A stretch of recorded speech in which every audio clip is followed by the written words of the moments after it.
네, 오늘장 뒤집기 이야기해 보도록 하겠습니다. 어제 이야기 나왔던 파월 의장 이야기가 굉장히 말이 많은데요. 특히 이제 인플레이션은 위험이 상방으로 올라가고 있다. 그런데 고용은 하방 쪽으로 위험이 강조되고 있다.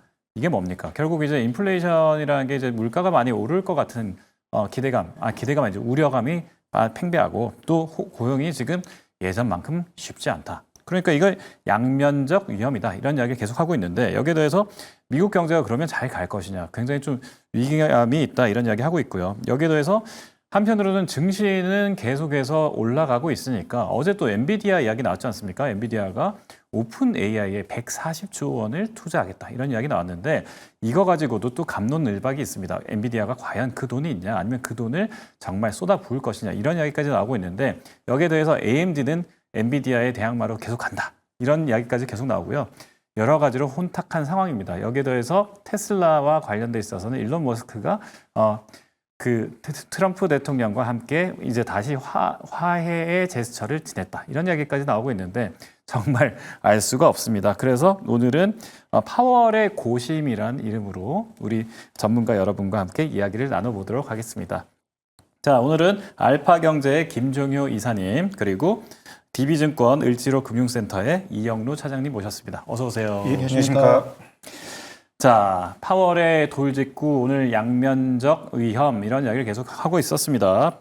파월이 이제 주식시장을 겨냥해서 지금 고위험에 빠져 있다. 그래서 양측의 리스크가 굉장히 높다 이런 이야기 하고 있는데 양측 리스크 높다. 이거 좀 어떻게 봐야 될까요? 어느 분부터 말씀해 주실까요? 네, 일단 파월의 의견, 증시고평가에 대한 의견은 처음이 아니죠. 이미 한 번 있었고 그 이후에도 지수는 계속 올라왔다라는 관점에서 보면 증시를 환기시키는 데는 분명 역할을 하고 있다라고 봐야 되지만 지금 증시 상승의 본질은 미국도 전체 종목군들이 다 올라간다라기보다는 확실한 실적 모멘텀을 가지고 움직이고 있는 종목군들, 비교적 실체가 있는 종목군들이 움직이고 있다라는 거죠. 그래서 과거에 비교해 봤을 때 자꾸 닷컴 버블과 이제 비교하시는 분들이 많은데 닷컴 버블은 실체가 있었다라기보다는 유동성에 의한 상승이었다면 지금도 분명히 유동성 효과는 있지만 비교적 실적과 이 방향성, 산업의 방향성을 쫓아가는 흐름이라는 점에서 그때와는 분명히 차별화되고 있다라고 보여집니다. 다만 이제 부담스러운 것은 밸류가 10년 평균 기준으로 거의 상단에 놓여 있는 상황에서 앞서 언급해 주신 대로 경기는 둔화되고 물가는 올라가는 약간 스태그플레이션으로 혹시 가는 것 아닌가라고 하는 그런 우려일 수 있는데요. 이걸 미리 할 수 있다면 다 우리가 대비할 수 있겠지만 미리 알 수 없는 상황에서 지금 실적이 좋아지고 성장하는 기업들의 주가가 올라가고 있는 걸 걱정만 하고 있는 것은 조금 섣부르다라는 거죠. 그래서 전체 틀로 보면 분명히 미국 증시가 10년 평균 기준으로 고평가된 것은 맞지만 그러면 그 고평가된 종목군들의 전체가 다 빠져야 되느냐? 그건 좀 동의하기 어렵다.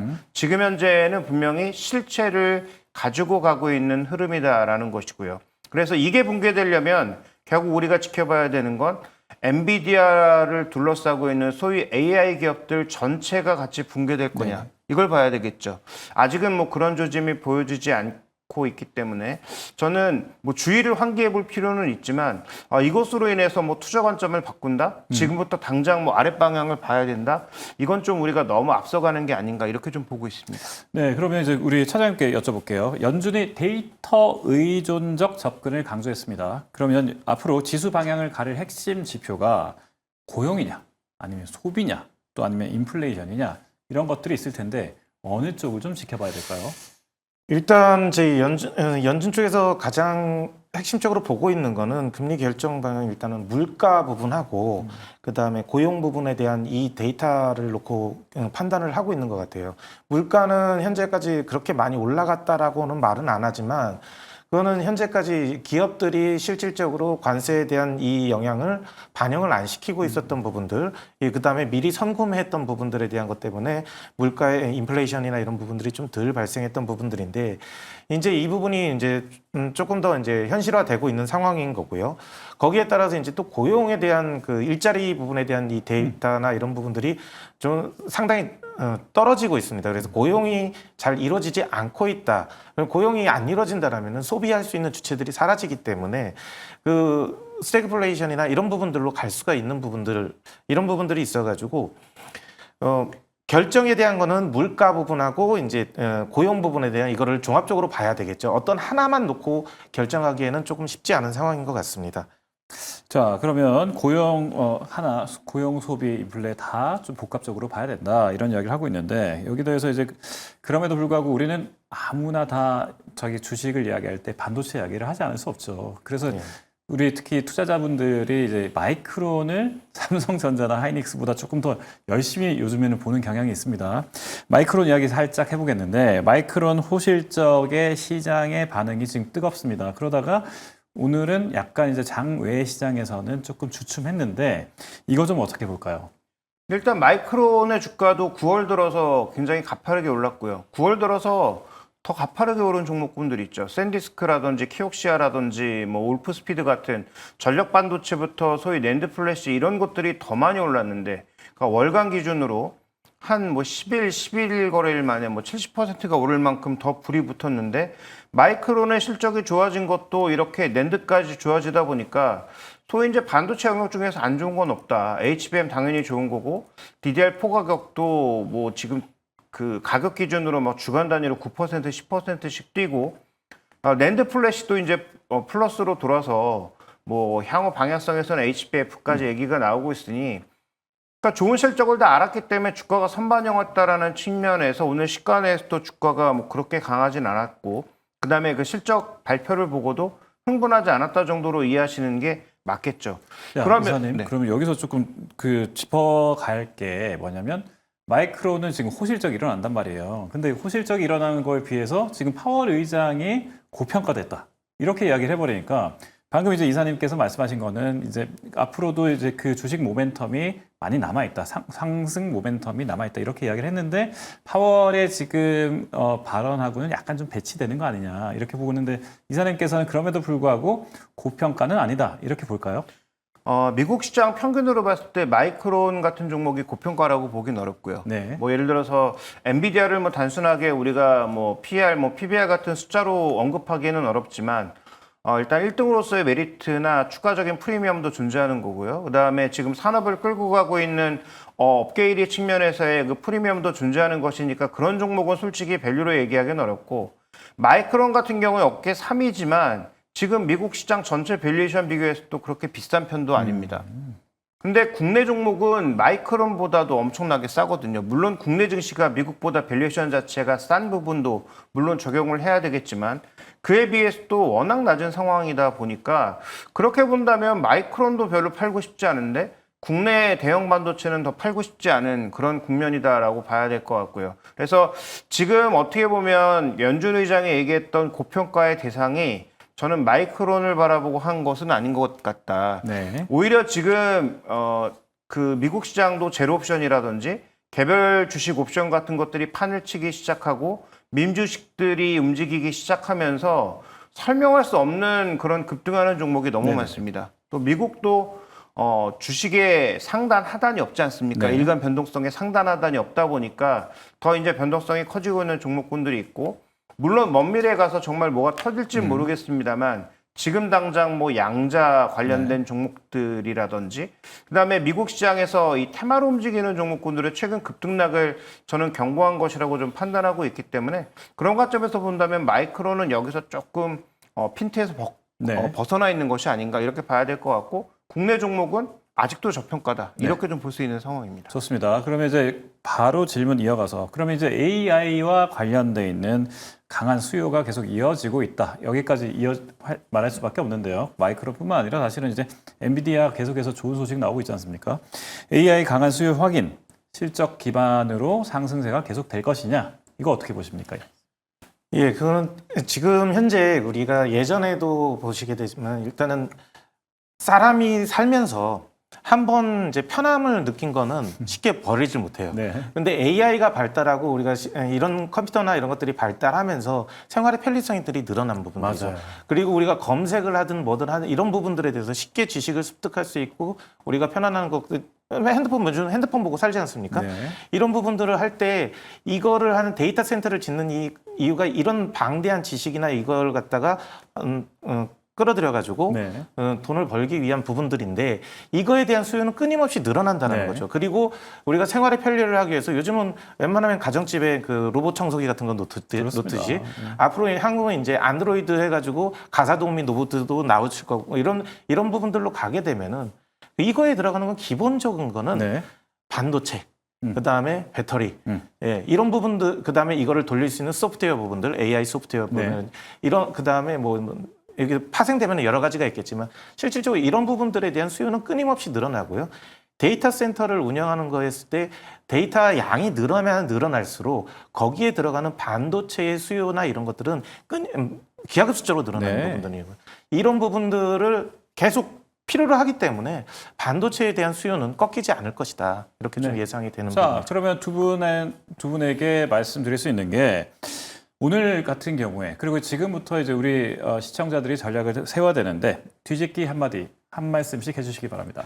네, 일단 뭐 연준과 관련돼서 나왔던 얘기가 뭐 주의환기를 시킬 정도는 되겠지만 지금 국내 반도체는 저평가된 종목이 더 많다. 그다음에 한마디만 더 붙이자면 아까 차장님 말씀해 주신 얘기에 200% 공감하면서 지금의 이 상승의 본질이 AI는 맞는데 AI 때문에 9월에 흥분했다라고 보시면 착각입니다. 네. AI 때문에 흥분한 게 아니고 AI 서버가 이런저런 부품들을 막 가져가다 보니까 다른 쪽에서 다 쇼티지가 나고 있는 거죠. 네. 예를 들어서 HDD 거의 안 만들고 있는데 이거 서버에서 막 끌고 가면서 쇼티지가 나서 그래서 지금 플래시가 터지고 있는 거고요. 네. 그 다음에 지금 플래시를 또 끌고 가다 보니까 플래시 가격도 올라갈 거다라고 해서 다른 메모리까지 다 끌고 가고 있는 네. 상황이고요. HBM이 비싸니까 HBM 대체하려고 또 뭐 생각하다 보니까 다른 것들의 네네. 쇼티지도 지금 우려하고 있는 상황이니까 이게 지금 AI 버블이 만약에 나온다고 해서 우리나라 반도체가 전반적으로 다 빠질 것이냐 이렇게까지 보기엔 제가 좀 어렵다라고 보고 네. 있고요.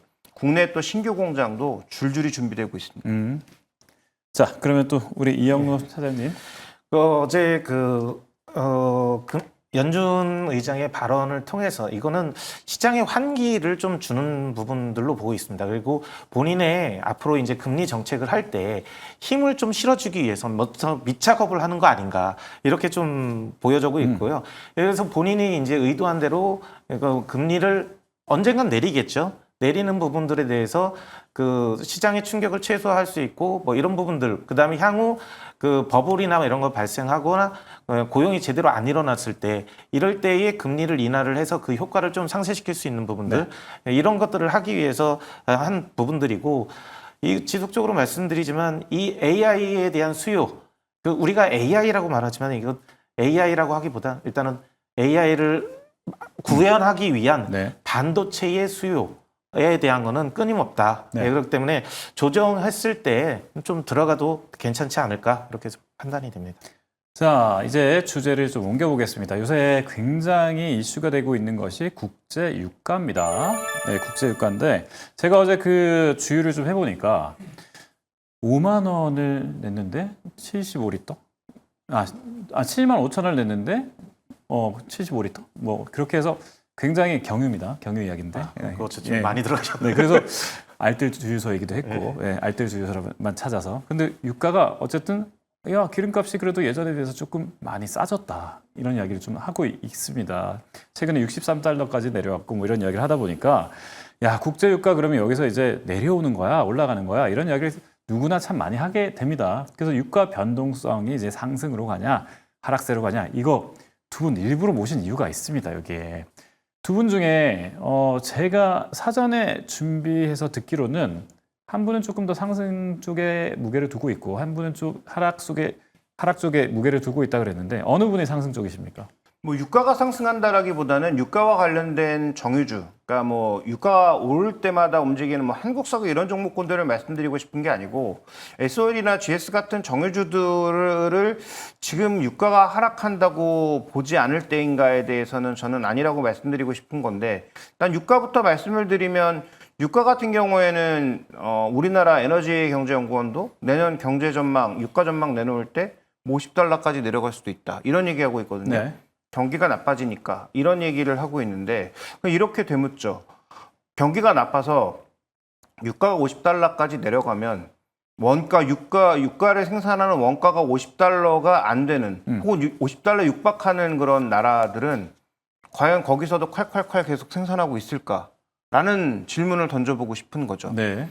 그러니까 만약에 경기가 안 좋아서 유가가 떨어질 만한 요인이 있으면 지금은 다시 공급을 늘리는 과정, 오펙 플러스가 공급을 늘리는 과정에서 현재 지금 유가가 떨어질 거라고 보고 있는 건데 자연스럽게 다시 공급을 줄일 겁니다. 그렇습니다. 왜냐하면 오펙 플러스라고 하는 게 무슨 정의의 사도도 아니고 이익 집단인데 자신들에게 이익이 안 되기 시작하면 당연히 물량을 조절할 수밖에 없는 상황이고요.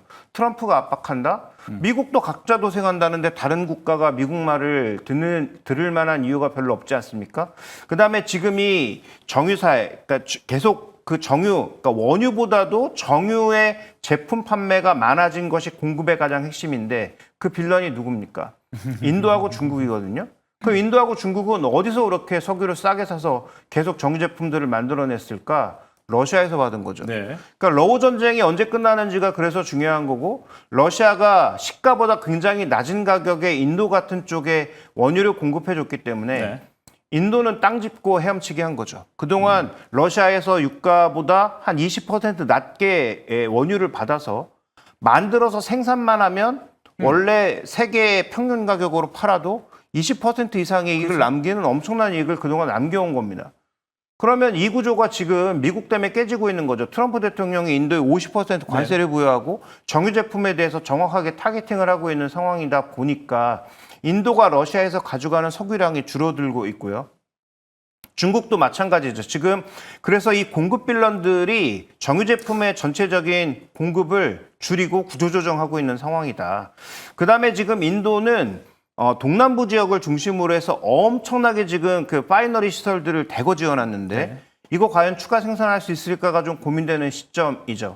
그렇게 본다면 그동안 나타났던 정유 제품의 공급 과잉은 제가 보기엔 앞으로는 더 늘어나기는 조금 어렵다라고 봐야 될 것 같고 네. 그다음에 우리는 그냥 평소 생각하기에는 러시아가 이렇게 빌런이 돼버렸으니까 전쟁이 끝나면 러시아 원유는 아무도 안 사겠지라고 생각하지만 저는 절대 아니라고 생각합니다. 네. 독일이나 이런 국가들이 다시 노드스트림을 통해서 러시아 원유를 전쟁이 끝나자마자 살 가능성이 굉장히 높다라고 보고 있기 때문에 그런 관점에서 본다면 유가가 내려간다? 저는 오히려 내년에 별로 내려가지 않을 것 같다라고 보고 있고 그러면 정유회사 입장에서는 이런 공급 과잉 때문에 실적이 박살이 난 건데 정제 마진도 좀 올라갈 가능성이 있고 전체적인 공급 과잉도 해소된다면은 정유주들은 지금부터 봐야 된다. 오히려 지금이 할인 기간인 거고 이렇게 박앤세일할 때 사야 되는 그런 입장이다라고 보고 있고요. 우선순위로서는 배당을 많이 주는 GS가 우선순위겠지만 네. 내년도에 샤인 프로젝트가 준비되고 있는 S-오일도 저는 뭐 여전히 담아야 될 때가 아닌가 좀 이렇게 판단을 하고 있습니다. 네. 그러면 이제 반대 의견을 좀 받아보도록 하겠습니다. 우리 차장님은 반대 예. 의견이라기보다는 예, 어쨌든 맞습니다. 상승이 더 강할 것이다 보다는 상승이 제한적일 것이다. 이렇게 말씀하셨는데 자, 소개 좀 해주십시오. 예, 저는 이 부분을 이제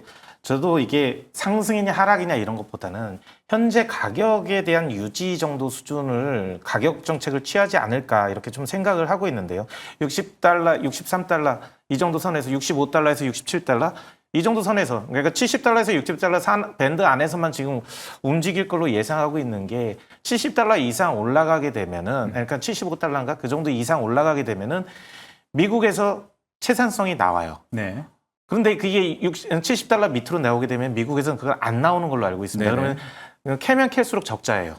그러면 얘네들은 이제 미국에서는 그 부분에 대해서 되게 힘든 거죠. 네. 그런데 이 부분을 갖다가 이제 중동에서 하게 되는 오펙에서 하게 되는 것들은 그 밑에 가격이긴 한데 네.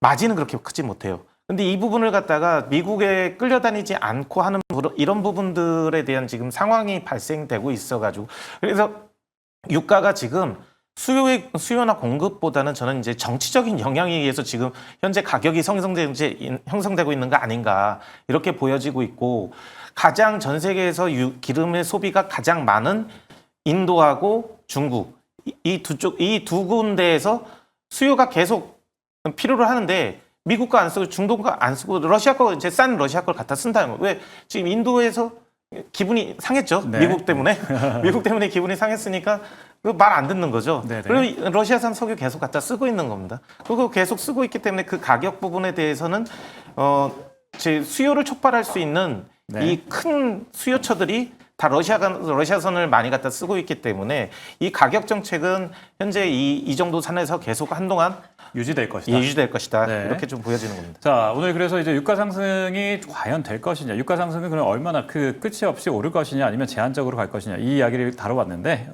두 분의 의견을 참고하셔서 투자에 유념하시기 바랍니다. 오늘 여기서 마치겠습니다. 감사합니다.